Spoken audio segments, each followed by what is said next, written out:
possibilities. That's it. And this is how it works. We are live. We could be AI. How will somebody know if we're AI or we're real?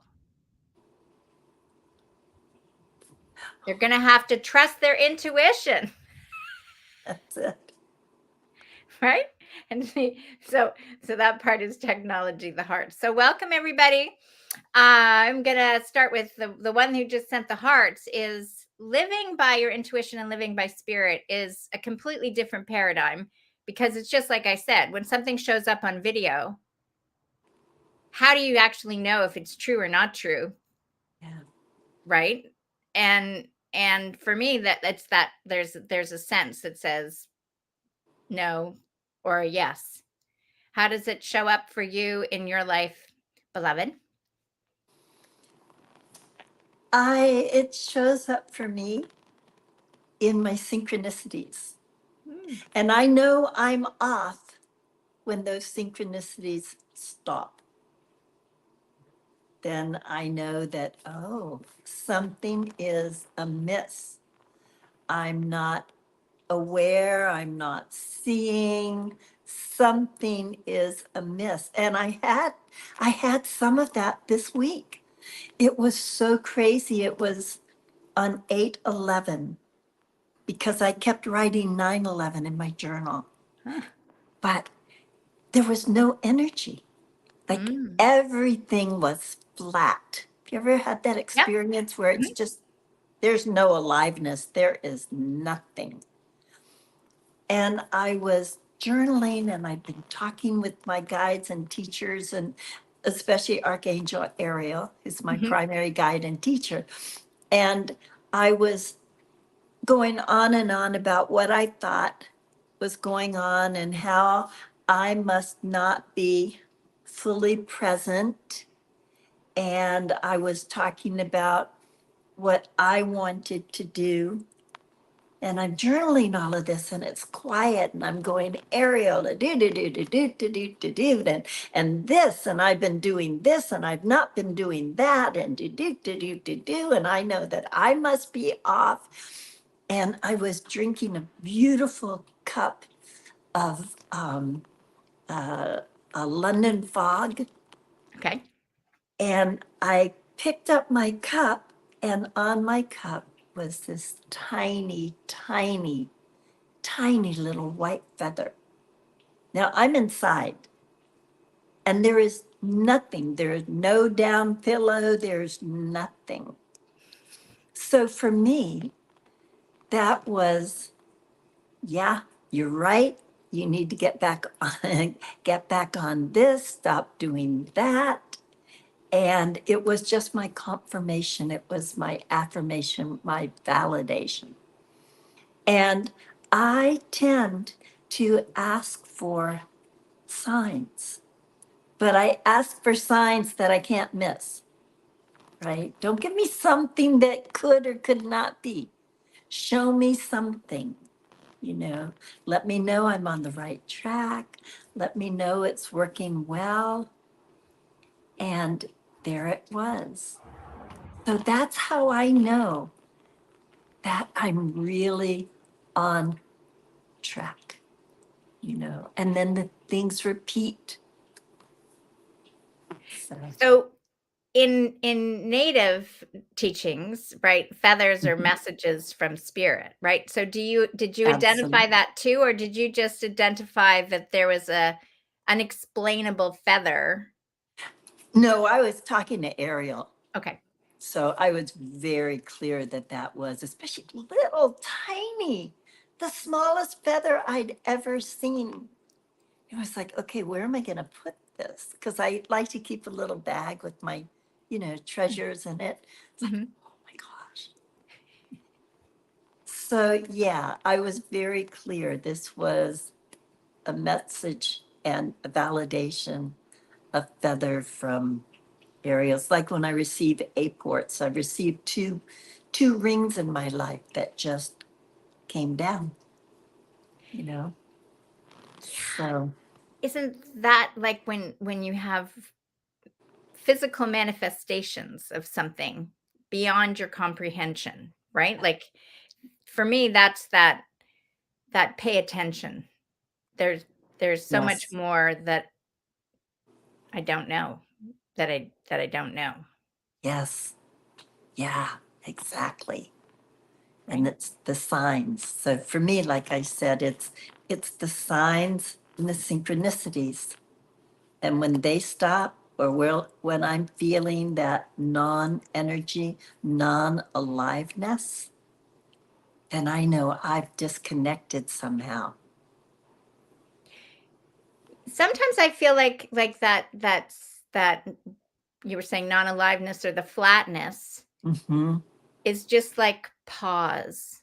It's Mm. moments where I'm actually not to do anything. Like it just feels like, you know, I'll say spirit is putting together all the pieces. He's like, well, Frederick's got to be over there, and Beloved's got to be here, and Tanya's got to be there, and we're kind of not quite there. Everybody's, and it's just like a just pause, right? It's like Something waiting else. for divine timing. Yes, Mm-hmm. exactly. I So where does have, divine timing show in your life, Frederick? Well, as I was thinking about this topic for today and living from intuition, um, the first thing that kind of comes to me is about allowing. I think that there's a current and a flow and a guidance, a universal energy that is flowing, through each of us and for each of us. And it's about allowing yourself to receive it, or allowing yourself to feel it, allowing yourself to be in that intuitive, guided space. And so allowing is a big part of the process for me to live from spirit, to live from my intuition, just allowing myself to feel and hear that guidance, right? And sometimes that means removing blockages, removing whatever it is that is causing me to not allow, whether that's a belief system, or take how I'm taking care of myself, or but it for me it stems, it's about allowing. And then I agree with what Beloved was saying with the synchronicities. And when I was first learning to pay attention to synchronicities and follow my intuitions and work with my spirit, I remember I would go back to an event in my past where I'd like made a mistake, or I'd made the wrong choice, and I knew I did. And I would try to remember what it felt like just before I made that wrong choice. What was spirit telling me? How was I being guided that I didn't listen? And we can sort of reverse engineer it and go back, oh yeah, I had that inkling. I knew I shouldn't have done that, and I didn't listen to myself. And so that's how I taught myself how to listen to my own intuition, by going back and remembering those times when I hadn't. And then next time I kind of felt that nudge, or that feeling, I knew, I recognized it. So that's how taught myself how my own intuition, feels for me, because I don't think it's the same for everyone.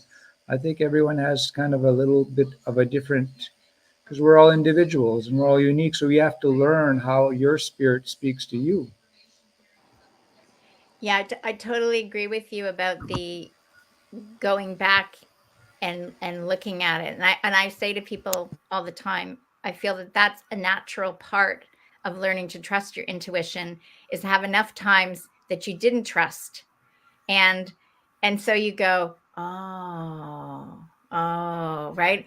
And you need to have enough of those so-called failures or mistrusts in order to get to that point where you go, oh, this is the sensation in my body, this is that. And it's kind of like working out, right? In a gym, or finding a new habit. It's like, it becomes easier, the sensations that you feel, and you go, yeah, that's that subtle prompt that's saying, put the phone down now or call now or whichever the situation.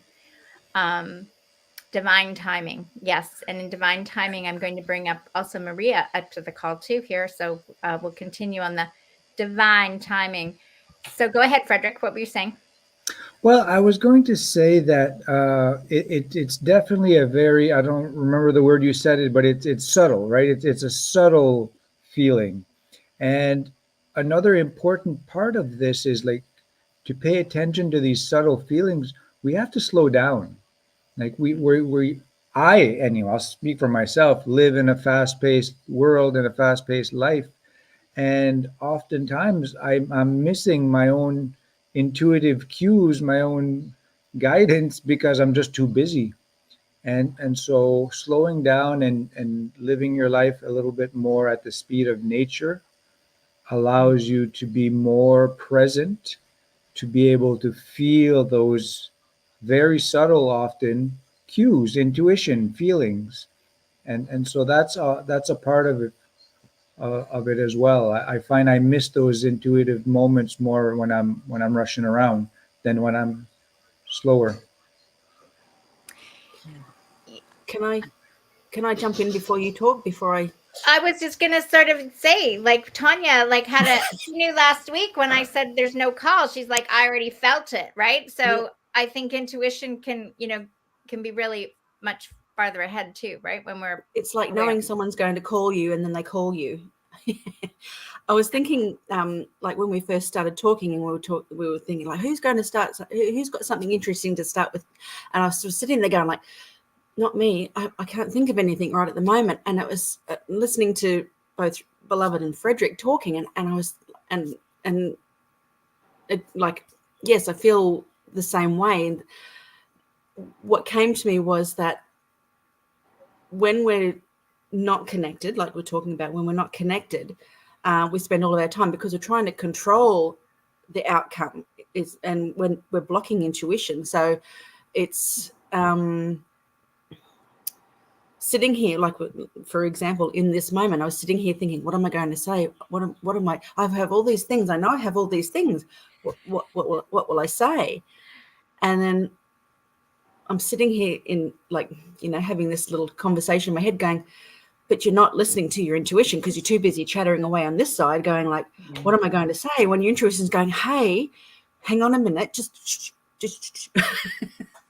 So, yeah, I find for myself that when I get caught up in the chatter, I'm not in the moment. And that's what intuition is being very much in the moment. Mm-hmm. I'm not focusing on what's happening in front of me, what's happening in the future, what's happening behind me, what's happened in the past. It's very much in the now. And as soon as you start speaking, or as soon as you're in that, everything flows freely and there's no effort. It just is. So I enjoy that. And when Frederick was saying, like, everyone is different in how their intuition works. And sometimes it's quiet for me and sometimes it's really loud, like a foghorn. Almost to the point that someone is very much talking right in my ear and I can hear very clearly words. Other times it's very subtle. And yeah, I have to listen to a little bit more. Yeah.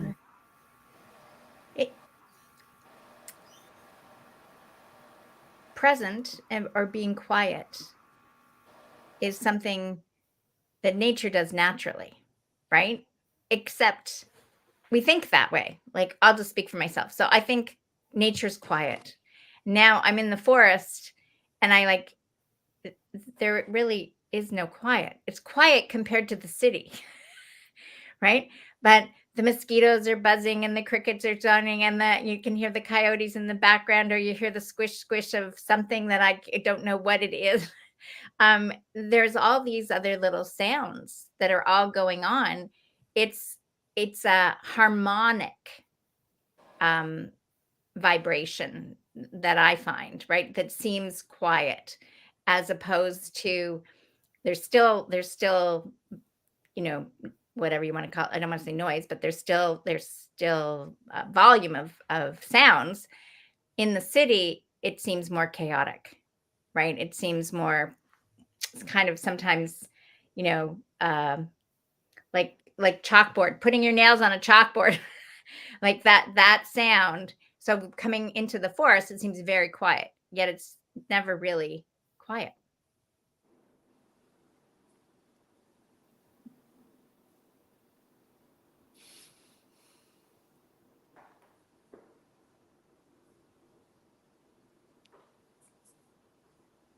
See, that's quiet.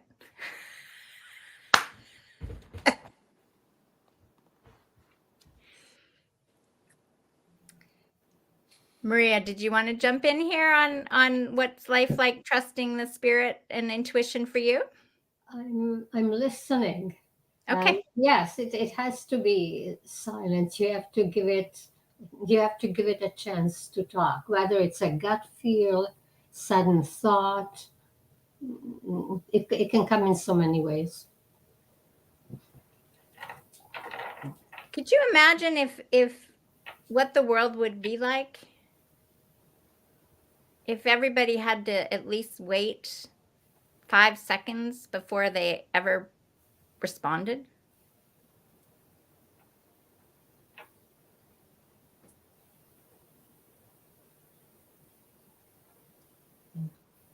Or sleep on it, but it's not always. But the situation doesn't always give people a chance to sleep on it.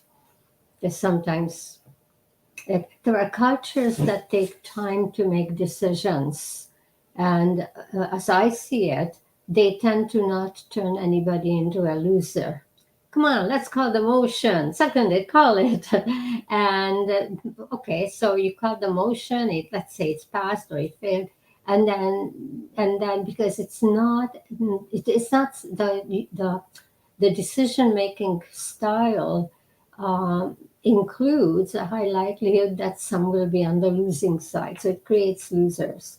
And when you take the time, and it's not right for somebody, then you discern some more until it becomes right for everybody. And then you don't have losers. Well, isn't that, Frederick, and correct me if I'm wrong, isn't that one of the concepts of Native Indigenous teaching, is that when you come together and there isn't consensus, there isn't agreement on the next step.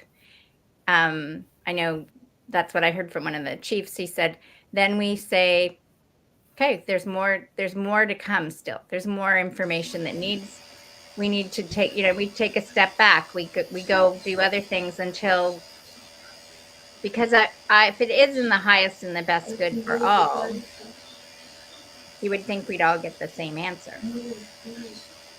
Wouldn't you? Yeah, there's more information that needs to come in, and often it's just more time is needed.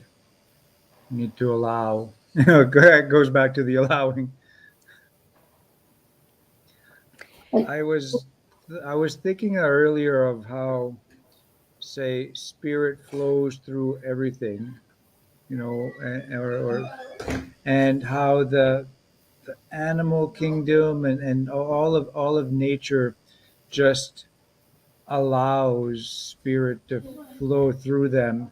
And so, creator will guide and use the animals and even the trees in accordance to whatever creator is trying to accomplish or do. And that we're part of that animal kingdom. We're mammals as well. And if we just open ourselves up to receiving and allowing, creator will use us as well. But we have this free will and we can resist if we choose, and we often do. But if we just open ourselves up to allow that divine guidance, it will be there, and our lives will be guided, in service of everyone, of source, of creator, and all of humanity.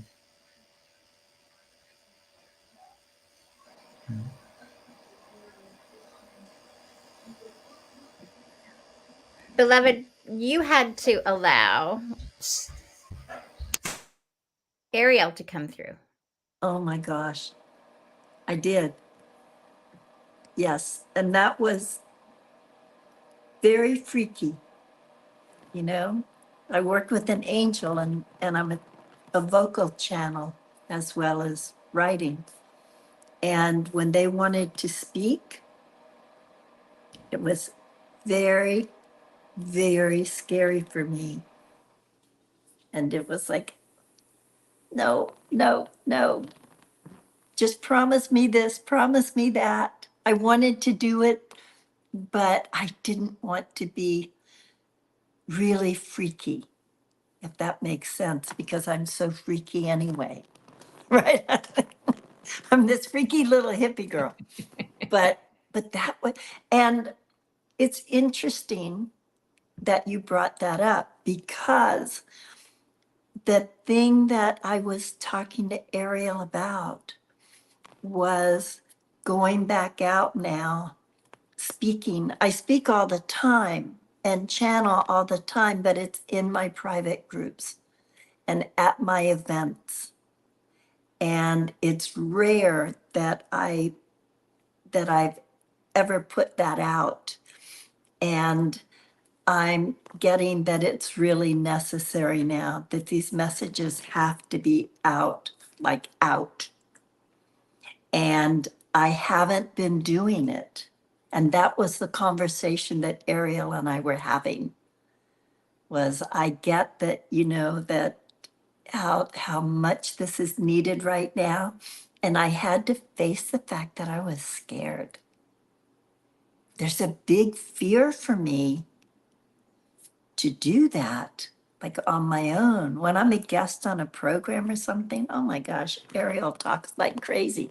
But I'm not, in some way, I'm not owning that. I'm not responsible for that, right? I haven't just stepped forward.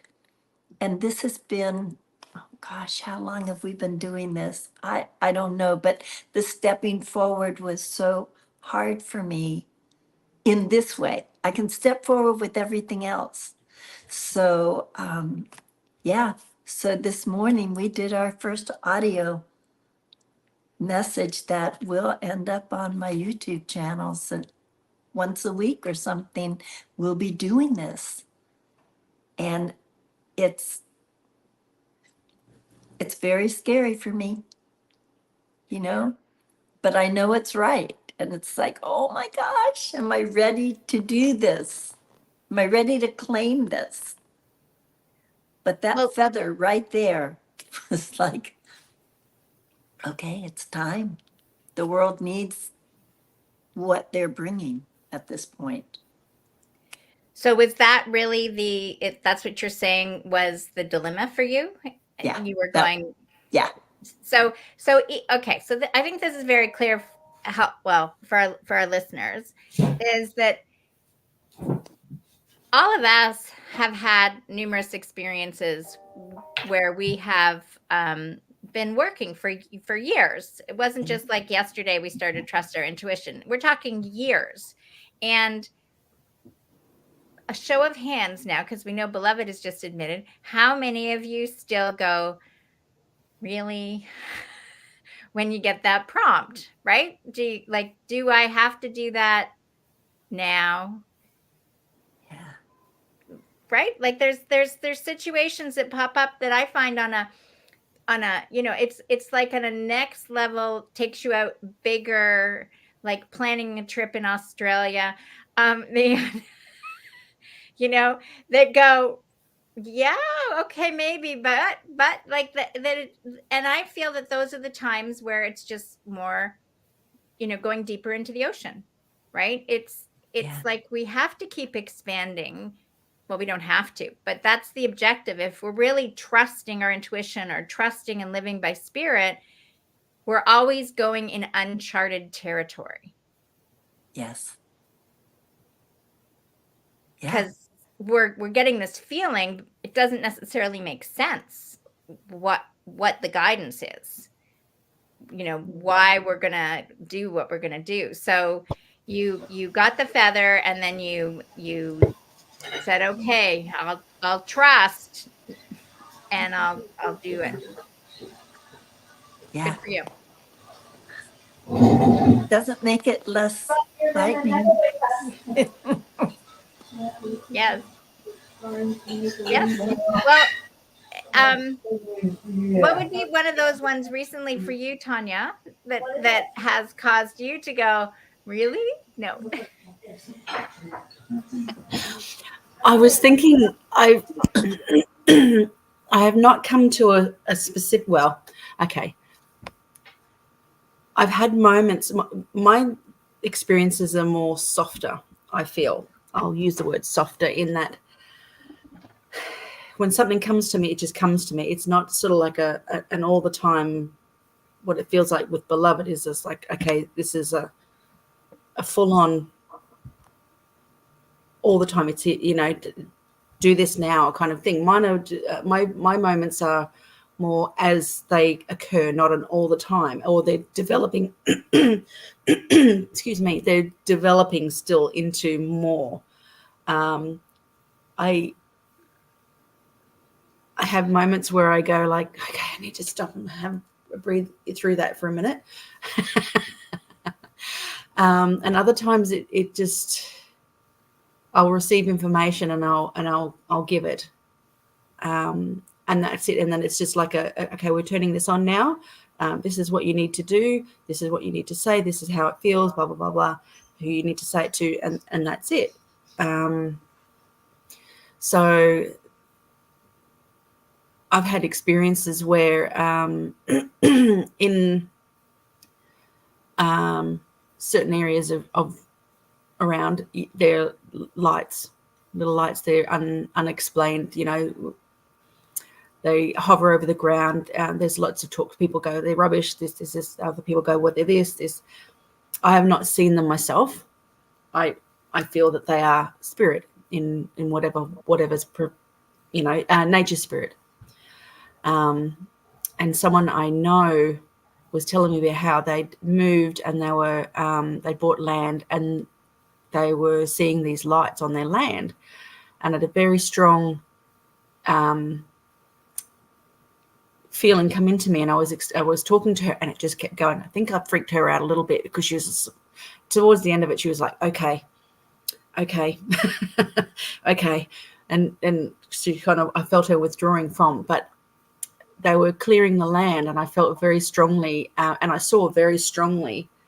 So intuition isn't just, it's very much an image thing for me too. I might just have flashes of things rather than words or whatnot.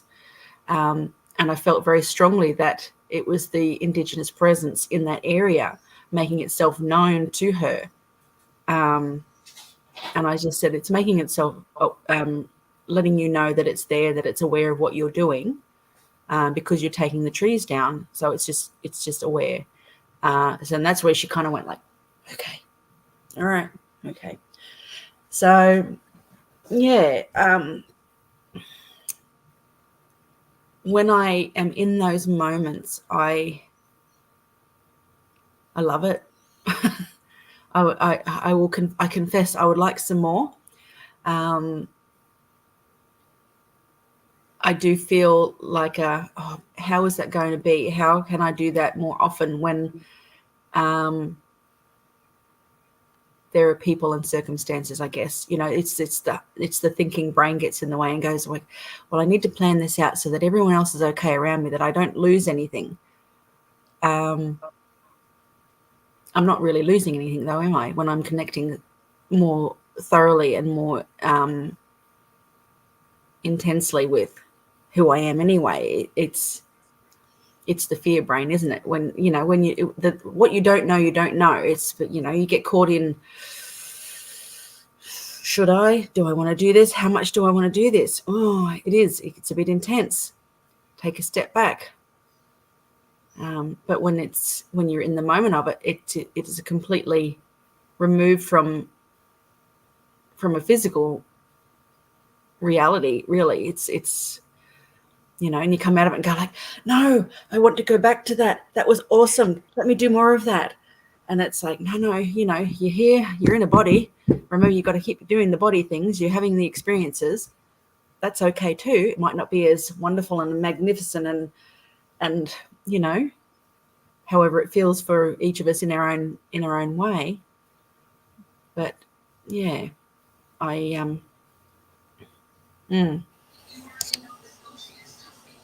Something I'm thinking of is because you're talking about, you know, I want more of that, and I'm trying to think and look at my own life of, you know, when am I, you know, on or connected, and when am I not? And I've when I'm working with a client or when I'm working with somebody, when I'm helping somebody, I'm always connected. I'm always on.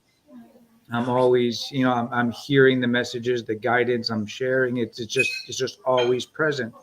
But then in my day-to-day life, when I'm just walking around the world, it's hit or miss. You know, sometimes I'm getting guidance and often I'm not. And so as I was listening to you, Tanya, I was wondering, well, why is that? Is it just my presence? I think it's more than that. I think there's a piece of when we're doing something in service, spirit guides. When we're helping others, when when we're in service to others, I think that brings in more support. And the being present and really there for the person also helps. But I just a thought there anyway. I'm throwing that out there. yeah, you've worded it exactly. Yes, better than I did.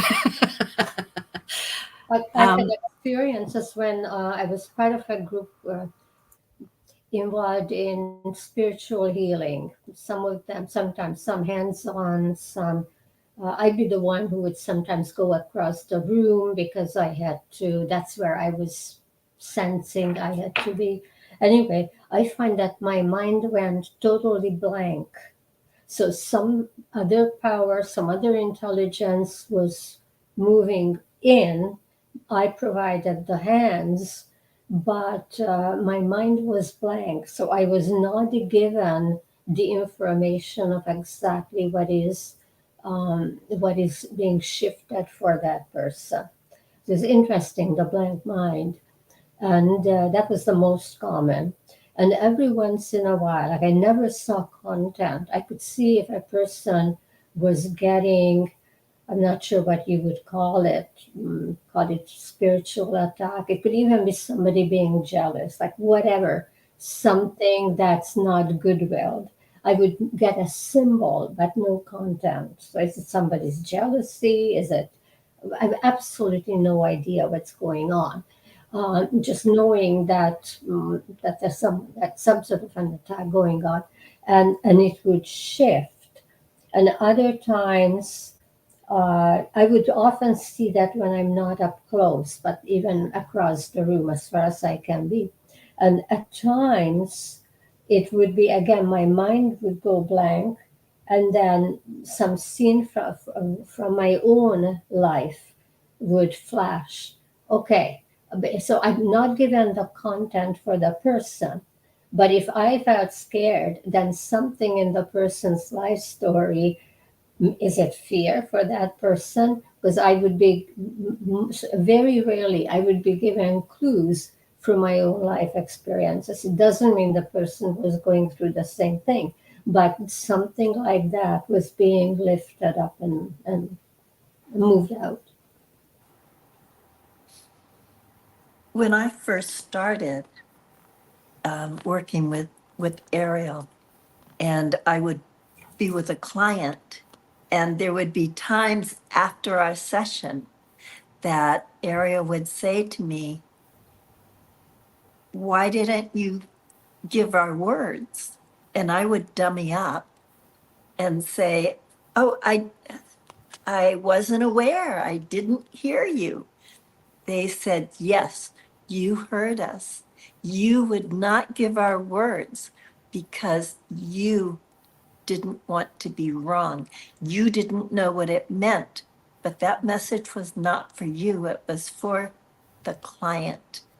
And now you missed giving them another piece that would have been very valuable. So in the beginning, I'm listening, to all of you and thinking how beautiful everyone is. My biggest issue was trust,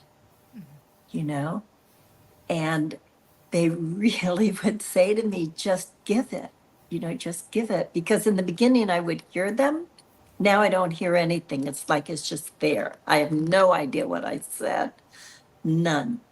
But in the beginning, I heard them, and then I would speak.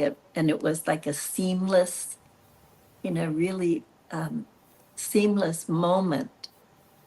But oh my gosh, I would dummy up, and trust was always my biggest thing.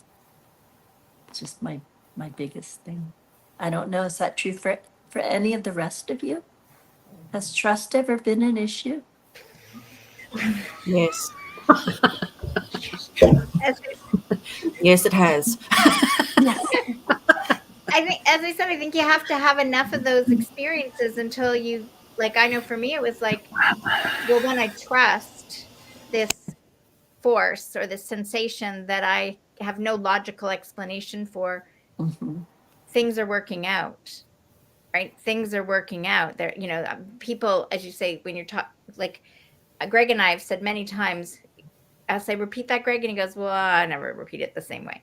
And I've done the same thing. People know now if they really want to get what I'm saying, they better have a pen and paper at that moment, because what comes out of my mouth in that one moment when I'm with somebody may not be the next. They go, well, say that again. And I'm like, it never comes out exactly the same way. Like it's gone. And Greg has said the same thing. I'll say, oh, that was great. Like the other day he said something like this, and you can jump in here and remember what you remember, was people have said, oh, my heart is broken. And he said, now there is a perfect example of a concept. And it's the concept in the mind that is broken, right? Like the heart is not actually broken. The heart is still whole.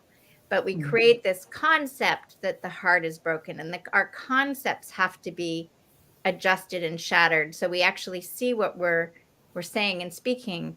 Did I give that any sort of justice, Greg? Yeah, that was pretty accurate. Yeah, so yeah. It's interesting. I've experienced healing with you, Greg, and that was what, a few seconds. And it was interesting because the group that I was learning with, they came from very different spiritual backgrounds and previous somber healers, all kinds of modalities. And so it was getting the group to work together, and the group energy became fabulous because there were so many different gifts. And so that's so over time beautiful things were going on, and it was complementary. Like I would go to somebody's head, somebody else would go to the person's feet, and my mind would go blank. I have no idea. I was just there doing what I was asked to do without words. Whoever the partner was at the feet, and then the outcomes could be surprising. Often the person on the table would also have a blank mind and say, oh, I fell asleep. Like they would also go blank. But there were things beyond the human ego. And the synergy was absolutely remarkable. To me, that synergy was beautiful.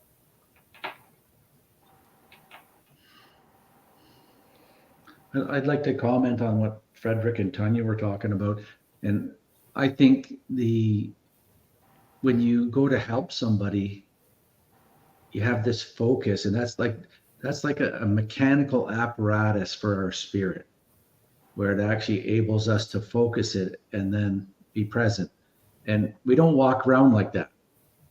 Like in our day-to-day life, we don't walk around with, I am just completely focused that I'm going to be helping, because like we get into traffic and we're driving and, you got to watch the cars pulling in and out and all that sort of stuff, and I think that's kind of like the difference for, it's not that you're not connected, you're just connected in a slightly different way, and also what Beloved was saying too is just true. Like, when you practice this long enough, and like I'm sure all of you already know this, when you first start, you're trying to be connected, and then you find that moment of connection, and it lasts a certain amount of time, and that sort of thing. But at a certain point, I don't try to be connected anymore. I just don't. Like, I'm always one breath away from that focus point. Outside of, like, if something's triggered in me and I'm having a moment where I'm really angry and stuff like that, that might be a few breaths. But outside of those rare occurrences, that, like, I'm just there. I remember that one doctor in Ottawa was going like, "What do you do to get ready?"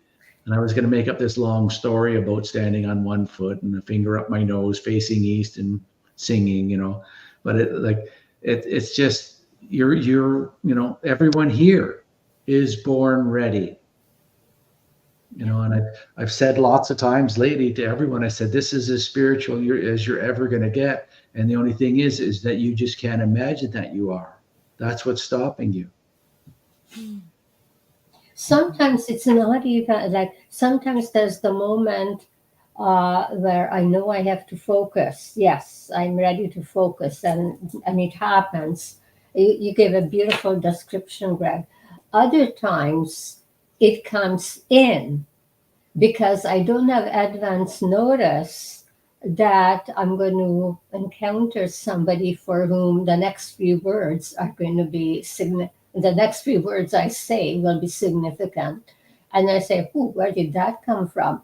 Even my voice changed. It wasn't my usual voice. Mhm.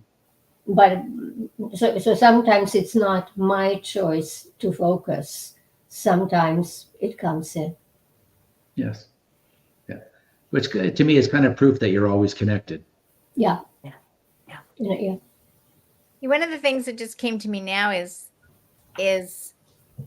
in the past, the instances, as I'm starting to trust, the so-called experience of spirit, or me feeling I'm connected and trusting, was more rare, right? Like my habits and my conversation and my justifications and my rationalizations and my stories about the news and my stories about Mercury retrograde. And, there were so many stories like this, like I'm on this, and then I maybe pause and I'd be like, oh, I just received, I just trusted. And what I just realized now is there's much more of the, oh now. And when I get on I'm noticing when all of a sudden it's like I start spitting out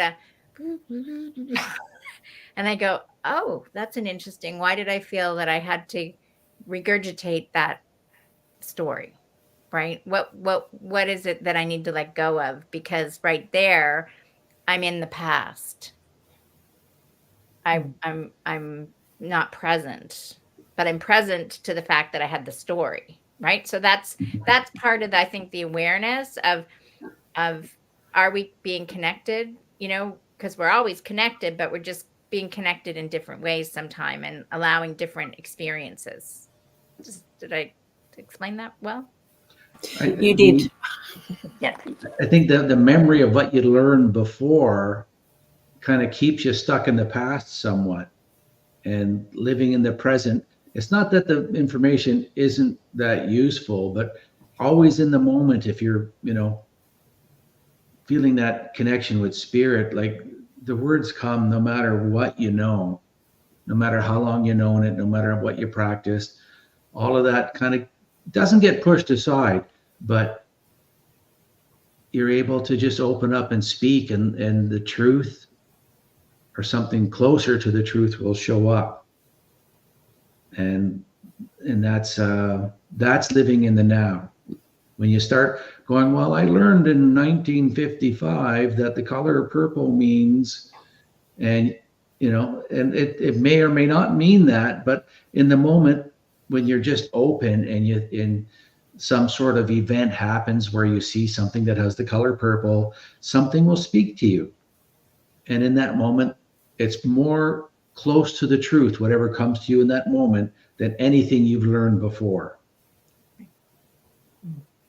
And it doesn't mean that it didn't mean anything, like I was talking to someone the other day, and it was like, it's like you see this, like you got to peel the onions, and you get down to the end of the onion, you realize there isn't even an onion, right?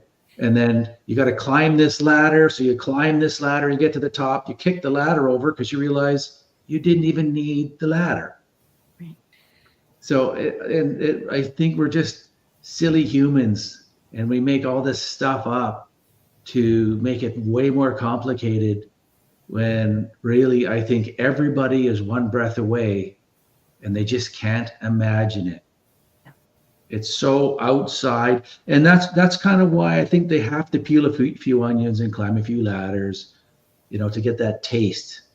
So it's not like it's useless, but if you're learning and paying attention to your spirit, when you go through one of those processes, you realize that it took you that long to get there because of you. Not that the universe wasn't willing and all this other whatever story we want to tell. By the time you do your transition and you start learning something and you start having your awakened moments, you realize that your whole life you were one breath away, yet you had to wrestle with this information that you've been taught that you so wanted to hang on to. And then it changes. And I still wrestle, right? Like I still think sometimes I'll find myself climbing a ladder, and then I'll stop and I'll just go, that's not exactly what I have to do now. And then just surrender, and I get what I need. Like I laugh at myself even, if I find myself quite entertaining sometimes when I run off on a tangent that's just 100% a waste of my time, and because there was a point that I would be really mad at myself because, I knew better. I should have known better. And like this spiritual arrogance shows up, and I do that dance. I was really, really good at that. And I'm really glad I don't do that much anymore, if at all. And like Jacqueline, like when we were on that week trip, I always refer to that because to me that was just magic. And we'd be driving along in the car, and something that would come right out of the ego would be the words that come out, and we'd look at each other, and I'd look at her and go, don't say it. And then we'd both die laughing because we both recognized what happened, and it wasn't about correcting anyone or making anyone feel dumb, anything like that. It was just a joy to go, oh, there it is. Oh, there it is. And that's all we're here to do. That's all we're here to do, is recognize it. Mm-hmm. Recognize it, look at it, have a good laugh, not be this person that's going around correcting everyone, which when I first started getting into the new agey stuff, that was like, that's all everybody ever did. And they went around going like, we are so smart now, and it's like, and I was so smart too. And looking back now, it was like, the ladder became a weapon, Well, I have the right to use it against you now. I was just saying to another female, I said, I found that I was that spiritual female, and all my friends were those spiritual females, and all our husbands were just those ones that needed to become more spiritual. And right. And we were very much on our high, arrogant, spiritual horse, that if they only did their work, our lives would be so much better. And it's funny because and she's like, oh, that's what I'm doing. Right. And it's like, yeah, that's a point. We think if I was so aware that it had to have been them, because it couldn't have been me, because I'm aware of, that the Mercury's retrograde and the things are happening, and I'm looking at myself. It's just like, you change and my life will be so much better. I love it. You know, following this, and especially what you were saying, Greg, about just a breath away and just being there, or your trip with Jacqueline where y'all would notice something and just laugh. So I want to throw this out. There's a point where I know in my life, and I came in open. I mean, my mother used to say to me, "Where did you come from?" But I thought everybody was like me, right? But there was a time that I was going through and I was learning all these ways, right? So Reiki, or I do Richard Bartlett's things, right? All these different healing modalities, and I'm a healer of the seventh ray, and I'm a Reiki master, and I'm at this, and I'm at that, and I'm certified in this, certified in that. I read tarot, I do cards, all of that. And I think, and the way I like to teach, is that all of those, my understanding, all of those are just tools so we can get out of our own way when we are not clear that we're a breath away. So it's like, okay, I have to do this spread. And then you keep doing it and you keep playing with this, and you realize it has nothing to do with the instrument, it has nothing to do with the cards, it has nothing to do with, I've got to follow this system. First I've got to touch the head, then I've got to, none of that matters.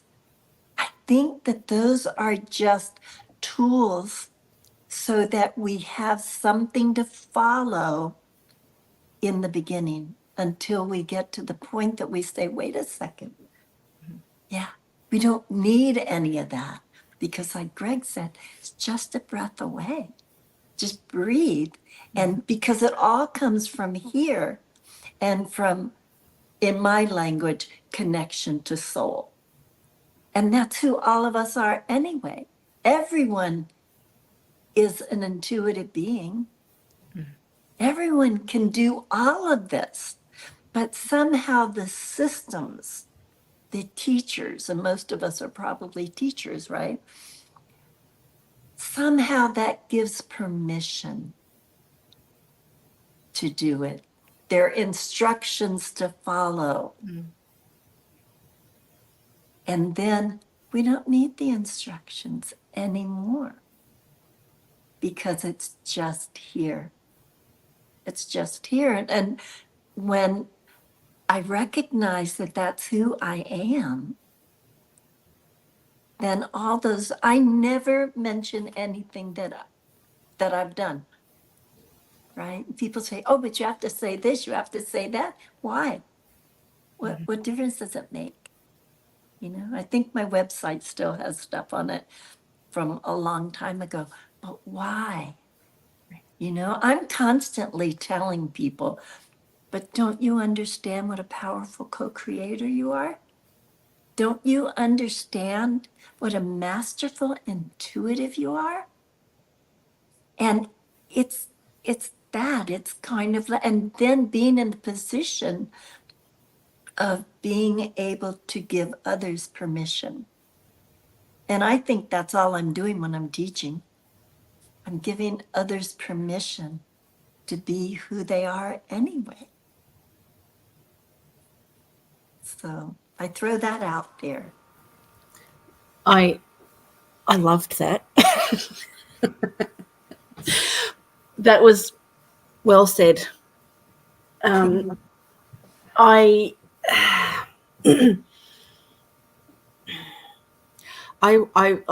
was raised with, you know, Reiki and this and chakras and all of this. You have to do these things, and it's been the past probably 5 years, you know, talking to Jacqueline and whatnot, that I allowed myself to like let go of that, and it scared the crappers out of me. It really did. It took away my foundation of what I thought I knew and how I felt about things and my perception of things and the illusion of. And what you were saying about like where it gives people permission, that's been you've answered a question for me. So that was a thought process for me, because what I felt wasn't coming to my mind in a way that I could explain it if I was to talk to other people. It makes sense to me. It might seem like, why is that such a difficult thing to explain? But it was just something that needed to be connected in myself to be able to word it that way, because I do still find myself going like, but you know, if I do this process, then this is this. And it very much is that I was under the illusion that I had to do this thing because I didn't think that I was enough to do it as I am, or that I needed someone else to. And my awareness is, and it still confronts me a little bit, where I kind of, because having these conversations, there are not a lot of people that will let go of the thoughts that they have to do these processes or use these cards or whatever, because they're attached to that. So having these conversations, I just gobble it up. It's just like, feed me more, gluttonous, because it's just like, oh, thank God for that. There's someone who gets what I'm talking about. I know what they're talking about. Yes, this is finally feeling legitimate. It feels like I don't have to do all of these things. And there was a part of me in my life that I would go, why am I not doing these things? Well, I've learnt this. I've been taught this. But why am I not sustaining this? Why am I not doing this? Why am I not doing that? And I felt like I was doing it wrong. Mm-hmm.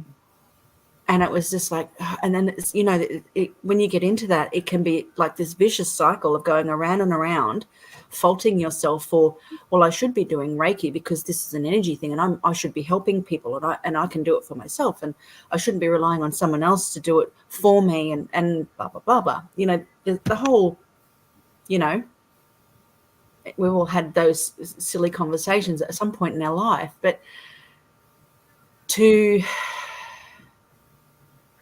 also have no attachment to that now is just like a weight off the shoulders, but it's also a scary thing, because we are so ingrained and so taught that that it comes from outside of us, that we need to do all of these things. Let me get my wand and I will shake it and bibbidi bobbidi boop, and they're like, I'm healed. Yeah. Right. I still get joy out of some of the things, like we're going back to a little bit talking about the feathers and things. They happen for me. They land, and do I know 100% that it means this? No, but they make me happy. I've had moments where things have happened where I feel into things now that it's like, for me, a feather is, it's like, okay, well, no, bring me back to the moment. I've been caught outside of myself. I'm getting a bit away from myself. I'm thinking, and I'm not enjoying the moment. I'm not being in the moment. I'm not savoring it. And I'll find a feather. And for me, a feather is, before my mother passed, I used to say to her as a child, when you go, you'll talk to me, won't you? You'll still talk to me. So for me, that's just like a reminder. Is it, Mum? I don't know. It could be. It might not be. But when I see them, they're beautiful moments. My heart just goes, oh, it's so soft. And it's like, oh, that's lovely. I have bowls of feathers that I found all over the shop. Some of them have been lined up really precisely where I've once, I walked not seconds ago, and they're lined up like perfectly in a row. And I'm going, I know they weren't there. Doesn't matter, but it makes me feel happy. And that's it. It's just, it's lovely, lovely things, lovely moments, things that I've attributed to or that I've created for myself or given meaning to, as long as it makes me happy. So, I was thinking, Tanya, when you were speaking about the framework and having something the things to do, and you start with the head and you move and I think it's useful, those frameworks and those foundations. They're useful for a time, and especially when you're learning something new. But at some point, you have to realize that very framework, that very thing that got you to that next level and opened up something in you, is what's holding you back from reaching the next level. And so we have to be willing to evolve with these frameworks, or even throw them all aside for that matter, because the world, like the universe, is in a constant state of expansion. And so to think that you're going to do a technique for 20, 30 years and the technique's going to stay the same, it makes no sense. It can't. It has to evolve, it has to grow, it has to change, or else it dies.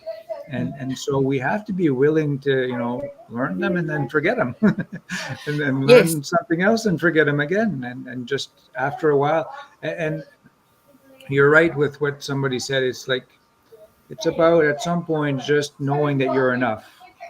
It's knowing that it's like you're the magic, you're the framework, it's all inside of you, and just trust. And the framework is only useful until you can get to that place of like knowing that you're enough, and then you can discard it. yes, that was the thing that clarified for me was, it's the stepping stone. It's just a stepping stone. For some people, it might be what they need in that moment. And it's not holding on to it and being attached to it. But we're all taught that you need to do these things on a consistent basis, right? So this is what sort of let go in my mind of how is this, it's like having the start of the story and the end of the story and not knowing the in-between bit to make it make sense, So yes, very much so. And it does evolve very much. Yeah. Thank you. And there's a fear there too, as we're talking about this, of throwing away the framework. Well, then I'm just out here naked without my framework, without my steps. What will I do? And it's just being okay with that, right? Being okay to not know what to do, and that you'll be guided, and just being vulnerable and allowing is, I think, when real magic happens. I'm wondering, we're living in a physical world, which is three-dimensional, physical, and it includes decay. Certain things come when you're living in a three-dimensional physical world. And the spirit is not three-dimensional. So when and we have a mind that, and we have physical senses to help us live in the physical world. There's a difference between spiritual light and the narrow band of light that is the visible light. So when we talk, you spoke about framework or ladder, like different forms. I feel that it's for our physical self, because very difficult for us as our physical self to simultaneously be aware that another aspect of us is free of this. So we've come from being a spirit with none of the physical limitations. We come into a limited baby body and learn to live, get the skills to make it here. And that requires a degree of materialism. You need physical food, though there are exceptions. So anyway, as we recover that, we talked about confidence and trust, as we actually recover that sense that we're spirit, then it's easier to let go of the physical. But in the meantime, these physical things, these frameworks, these techniques that we learn and different people teach, do it differently until we discover our own pure spirit that can do it without, because we simply live in a physical world. And we cannot ignore the physical because we do require food and shelter and so on. So to me, it's not about good or bad. It's integrating that right now we're physical, but we're also non-physical. And I mentioned physical food about being materialistic enough to maintain our good bodies. There are examples. There is someone in India who has not had any food or drink since she was 19 years old, and she died at age 81. And a friend of mine who's got this, being in the physical world, a scientist, a pharmacist, also a naturopath and a spiritual healer. Uh, he met her several times. They had a very close friendship. So this is based on eyewitness from a scientist, a pharmacist, who knows no nonsense how the scientific worldview works. And there have been others, but this is the one where I am one eyewitness away from. No food or drink from age 19 to age 81. So it was entirely taking the spiritual light directly, whatever, Roman Catholic praying, Roman Catholic daily practice. So very spiritual practice, but within the third dimensional world.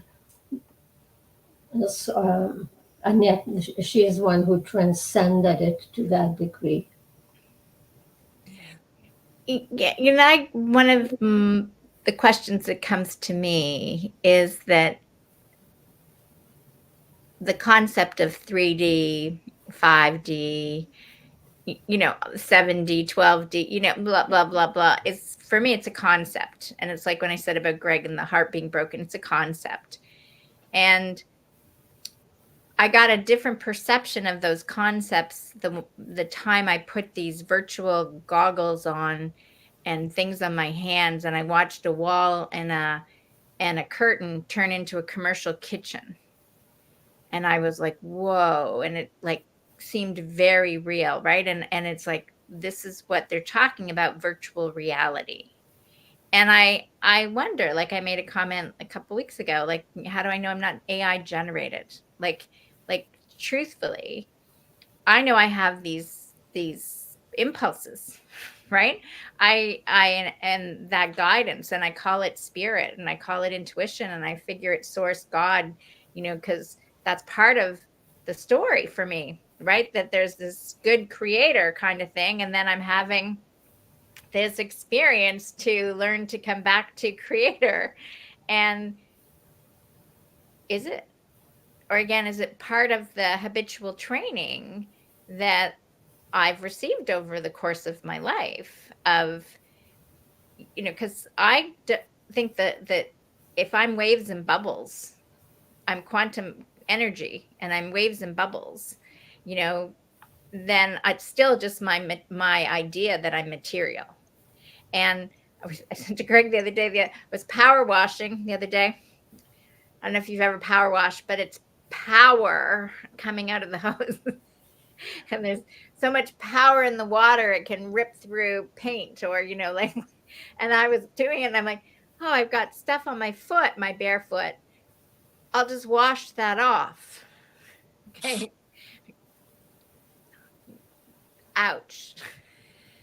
It's ouch.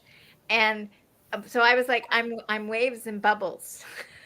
I'm waves and bubbles. It went right through my foot. It's fine. It's okay. But there was some guidance that said, you're not quite there yet. Go treat it. But it took me like a minute to be like, no, waves and bubbles. I'm waves and bubbles. and then it was like, okay, go get some Melaleuca oil and put it on your foot. And then I owned it, right? Because still that's part of the journey, right? It's that I'm still navigating that. I think now, though, it's because I think I'm 3D. I think I'm physical. There's still an element of that experience, but I flipped it. Where before I used to think maybe I'm a spiritual being having a human, like, physical experience, or I'm more physically low. I'm thinking, no, I'm trying to get out of that concept, because I am virtual. I am this energy. I am this. And it's only because I've been trained so well to think I'm, like I think Beloved said earlier, like if we all knew who we were exactly, or Greg, one breath away, we're all source consciousness, we're all powerful. Well, if it's truly who we are, then all of us would be operating completely differently. Yeah. So that's what I'm mulling over right now, and my foot healed like in a day. I was like, whoa, okay, but I put boots on immediately and skipped the barefoot in the power washing. There's a profound story. There's a children's book in there.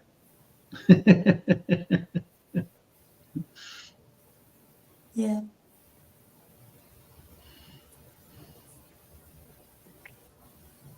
What would you call the children's book? What would the title be?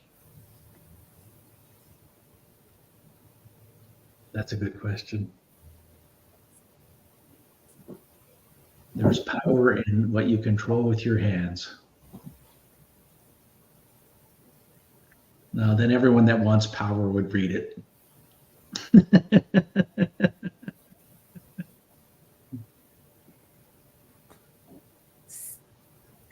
Oh, Power washing waves and bubbles. no. It's the washing away the power, whichever. Just had a hawk again, a hawk and a raven. Boom, boom, boom. So, I love these conversations, right? Because I feel like if people just were able to have, as Greg says, the more honest we are with ourselves, the more honest we are with ourselves, the more honest we can be with others. And it's refreshing when you actually share real life experiences, and we're honest about our so-called flaws, or our trepidation, or our doubts, or our fears, because that's a part of the process. And if we can do that without shaming or blaming or guilting ourselves, or maybe we do, and then we notice it and we wonder how long it took us, in that process before we came out of it, then the conversations, in a sense, get elevated. Because I think a lot of, if I look back in my past 20, 34, it was all about nothing that was really real, right? It was all about what someone else said. It's what someone else told me, and then I tried to live into it versus my own personal experience. And I think we're coming to a world now where people are really starting to trust. That's what I see. I see a breaking open. I know other people see quite the opposite, but I see a complete breaking open, that people are starting to trust more and more themselves, their own guidance, and their own choices, because we have to be different, because we're made differently. Right? Go ahead. It's the trust in all those things outside us that's breaking down. It's the trust in the rules. It's the trust in the government. It's the trust in the health agencies. It's the trust in, there's all those things are breaking down. And the only thing we're going to be left with is the trust of ourselves. And I think the amount of suffering we have to do just depends on how long people want to hang on to that. And how long before people really start to trust themselves. That's how I see all the stuff that's being played now, because all the stuff that our parents really trusted and their parents trusted, and we built this country with this, and all that sort of stuff is it's just falling apart. It's just falling apart. So the longer that people want to kind of hang on to whatever ideals that is, instead of that absolute trust in self, in the universe, in God, whatever you want to call it, that's the level of suffering that a lot of people will go through. And we did too. Like we suffered until we gained enough wisdom that we realized that we didn't have to suffer anymore.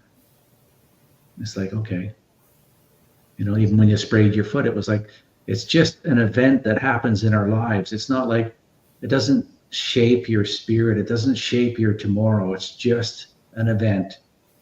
Like the broken heart thing, like, people, when they say that, they're really saying, I am committed to carrying this horrible feeling forward for another day. And that's what they're saying to their spirit in that moment. And it's the same with us. Like we could have something that a lot of people would classify as a horrible event, and then we can choose to file it into, it was just an experience, and not attach all the stuff to it. And then you can move on. You're not like, you don't have this wheelbarrow of karma that you decide to wheel. You have to wheel everywhere anymore. You can put it down, and you don't even have to unload it. You can just stop doing it. I used to use the analogy, it's like people are like driving a bulldozer and they're plowing all this stuff forward. They're going, why is it so hard? It's like, well, lift the blade, and even at this point, it's like, just get off the machine and walk away. And that's the transition I think we're in the world right now. We got to decide to get off that machine, stop plowing it forward. Like, just because generations before us have done it, we have to just be able to just walk and be with each other. And that there's miracles going to happen there. So, and I love these conversations too. I kind of was waiting for this. I'm sitting on the couch. I thought, I got a few minutes. My eyes closed. I opened them. And then there's a text on there going, we're in, from Jacqueline. It's like, oh, run upstairs. So. Well, the verbiage that's coming to me these days when you talk about, the systems around us and where we've placed our trust, and that could be in your partner, it could be in your parents, it could be in the families, it can be in the institutions, but generally we put it outside ourselves. And the phrase that comes to me is like, what did your master say when you said no? Right. And that concept that the master is outside the self, right? What did your master say when you could say yes to what you feel? Yes. And you're okay with the yes that's coming from inside you. And I think that's what we're all learning to do, is to trust this yes, this do this, follow this. Yes, it opens my heart. It makes me feel happy. Like, Tanya was saying, it's more joy. Yes, I'm stepping in there. And as you said, beloved, there's still like, oh, really give me a sign if I really have to do that. Right. And there does have that trepidation, in that sense of it's not always woo, woo, woo, woo, woo. It's the okay, here comes the next kind of like, you're putting the car into the, the lower gear to get up the hill, right? You just, or maybe you power wash your foot. There's still an experience, right? You still have an experience. You just handle it differently. And it happens much faster that we let go of it. Yes. There's less mountains and valleys. Mm-hmm. Right? The climb it turns into a pretty gentle walk, and people will look at you going, wow, you're walking uphill. Oh, wow, you're walking downhill. And I'm going, I didn't notice. Right. I just thought I was walking. Oh, I like that. Yeah. So may we all walk softly in present. Walk softly, breathe deeply. and sing joyfully. Okay. I want to thank you all for being here. And unless there's somebody that's got some last little waves and bubble words that they just feel like they have to spit out there, do it now, or we'll call it. What I'm thinking is the power wash ceremony that we were going to do, I don't want to do it.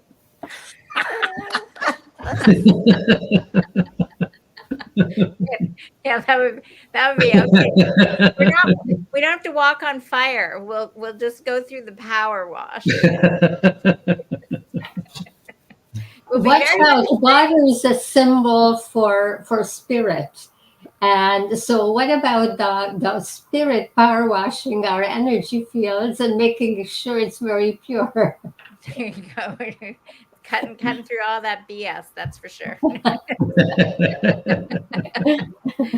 You're washing away the ladder and the framework and whatever, leaving Yes. the stepping stones that help us. Absolutely. Just turning it upside down. I'll just say that the energy tonight for me was way better, clearer, honest.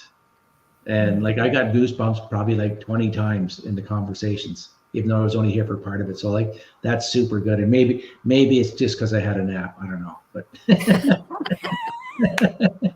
but it was like the energy I'll just say was clearer, and I really enjoyed that. And Frederick's saying that's because I came back. No, I wish. I was feeling the same, Greg. It was like food. That the energy was nourishing. I'm very appreciative and grateful. Yeah. I want to say thank you. That's my bubbly to share. Where are those hearts, beloved? Show them. Woo! See, that's magic. There you go. Do it again. Woo! Okay. Thank you, everybody. You gotta teach me that Whoa. trick. I don't know how to do that. My grandkids taught me. Yeah. You're leaking That's hearts awesome. everywhere. I know, isn't that lovely? I mean, if you're going to leak, what would you prefer to leak but hearts? I love it.